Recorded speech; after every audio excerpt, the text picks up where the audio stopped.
ನಮಸ್ಕಾರ ಕರ್ನಾಟಕ. ಇವತ್ತಿನ blog start ಮಾಡ್ತಾ ಇದೀವಿ. ಇವತ್ತಿನ ವಿಷಯ ಬಂದು ಸಾಲ. ಸಾಲ ಒಂಥರ ಕಳೆ ಇದ್ದಂಗೆ, ಚಿಕ್ಕದ್ರಲ್ಲಿ ಕಿತ್ತಾಕಿದ್ರೆ ಚೆನ್ನಾಗಿರುತ್ತೆ, ಇಲ್ಲ ಮರವಾಗಿ ಬೆಳೆದು ಅದು ದೊಡ್ಡ ಕಾಡಾಗಿ ನಿಮ್ಮ ಫೈನಾನ್ಸಿಯಲ್ ಲೈಫ್ ನ ಆವರಿಸ್ಕೊಬಿಡುತ್ತೆ. ಸಾಲ ಮಿತಿಯಿಂದ ಮಾಡಿದ್ರೆ ಅದು ನಿಮ್ಗೆ ಮೆಡಿಸನ್ ಇದ್ದಂಗೆ, ಜಾಸ್ತಿ ಆದ್ರೆ ಸಾಲನೇ ಪಾಯ್ಸನ್ ಇದ್ದಂಗೆ, ನಿಮ್ಮ ಜೀವಕ್ಕೆ ಕೊತ್ತು ತರಬಹುದು. ಆ ವಿಷಯದ ಮೂಲಕ ಇವತ್ತಿನ ಬ್ಲಾಗ್ ನ ಸ್ಟಾರ್ಟ್ ಮಾಡ್ತಾ ಇದೀವಿ. ಇವತ್ತಿನ ವಿಷಯ ಬಂದು ಸಾಲ. ಮನುಷ್ಯನಾಗಿ ಹುಟ್ಟಿದ ಮೇಲೆ ಒಂದಲ್ಲ ಒಂದು ರೀತಿ ಸಾಲ ಇದ್ದೇ ಇರುತ್ತೆ.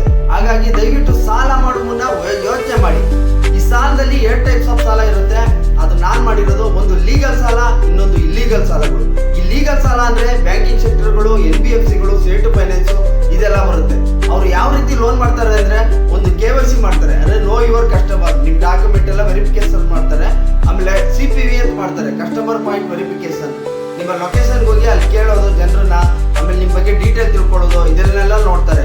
3ನೇ ವಿಚಾರ ಬಂದು ನಿಮ್ ಸಿಬಿಲ್ ಚೆಕ್ ಮಾಡ್ತಾರೆ. ನಿಮ್ ಸಿಬಿಲ್ ಅಲ್ಲಿ ಯಾವ್ಯಾವ ಲೋನ್ ಇದೆ, ಯಾವ್ಯಾವ ರೀತಿ ನೀವು ತಗೊಂಡಿದ್ದೀರಾ, ನಿಮ್ ಫೈನಾನ್ಸಿಯಲ್ ಸ್ಟೇಟ್ಮೆಂಟ್ ಏನಿದೆ, ಪ್ರತಿಯೊಂದು ಶೋ ಆಗುತ್ತೆ. ಅದನ್ನ ಚೆಕ್ ಮಾಡಿ ವೆರಿಫೈ ಮಾಡಿ, ನಿಮ್ಮ EMI ನ ಚೆಕ್ ಮಾಡಕ್ಕೆ ನಿಮ್ಮ ಇನ್ಕಮ್ ಪ್ರೂಫ್ ನ ತಗೊಂಡು ಆ ಇನ್ಕಮ್ ಅಲ್ಲಿ ಪರ್ಸೆಂಟೇಜ್ ಅಂತ ನಿಮ್ಗೆ ಲೋನ್ ಲೆಂಡಿಂಗ್ ಮಾಡ್ತಾರೆ. ಹಾಗೆ ಮಾಡೋದ್ರಿಂದ ನಿಮ್ಮ ಫೈನಾನ್ಸಿಯಲ್ ಸ್ಟೇಟ್ಮೆಂಟ್ ಎಲ್ಲ ಗೊತ್ತಾಗುತ್ತೆ, ನಿಮ್ಮ ಕೆಪಾಸಿಟಿ ಗೊತ್ತಾಗುತ್ತೆ, ಆಮೇಲೆ ಲೋನ್ ಕೊಡ್ತಾರೆ.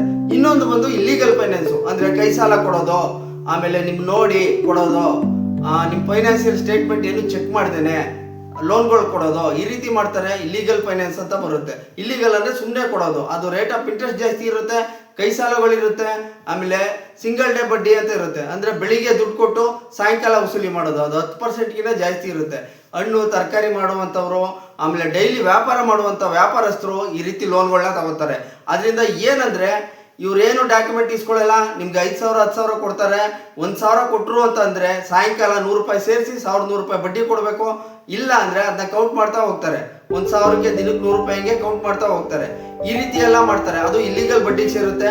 ಅದು ನಿಮ್ನೇನು ಫೈನಾನ್ಸಿಯಲ್ ಸ್ಟೇಟ್ಮೆಂಟ್ ಏನೂ ಕೇಳಲ್ಲ, ಅವ್ರು ಸುಮ್ಮನೆ ದುಡ್ಡು ಕೊಡ್ತಾರೆ. ನೀವು ಕೊಟ್ಟಿಲ್ಲ ಅಂದ್ರೆ ರೌಡಿಸಮ್ ಮಾಡಿ, ಹೊಡೆದಾಟ ಮಾಡಿ, ಗಲಾಟೆ ಮಾಡಿ ನಿಮ್ಮ ಹತ್ರ ದುಡ್ಡನ್ನ ಕಲೆಕ್ಟ್ ಮಾಡ್ತಾರೆ.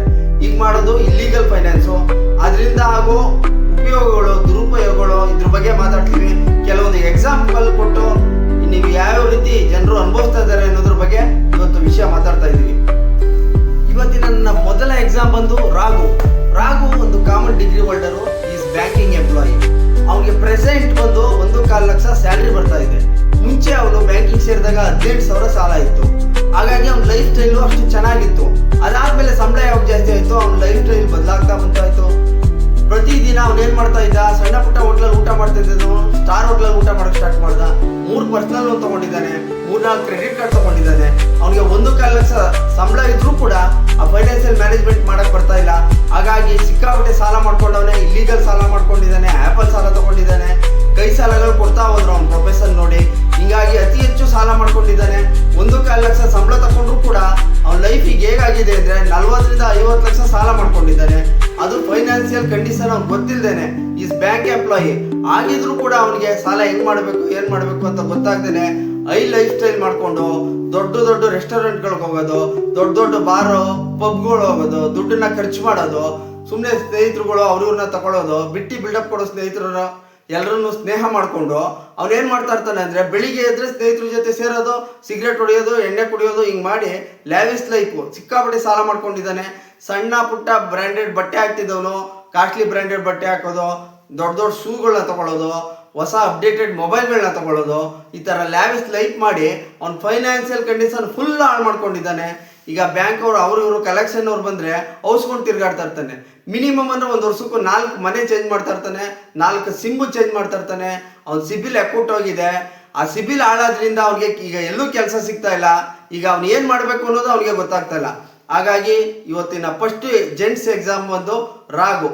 2ನೇ ಎಕ್ಸಾಮ್ ಬಂದು ಒಂದು ಲೇಡಿ ಎಕ್ಸಾಂಪಲ್ ಕೊಡ್ತೀನಿ. ದಯವಿಟ್ಟು ಫಾಲೋ ಮಾಡಿ, ಶೇರ್ ಮಾಡಿ, ಸಬ್ಸ್ಕ್ರೈಬ್ ಮಾಡಿ. Rithvik Viji in Instagram, Savi TV Kannada in YouTube and also Vijay Kumar in Facebook.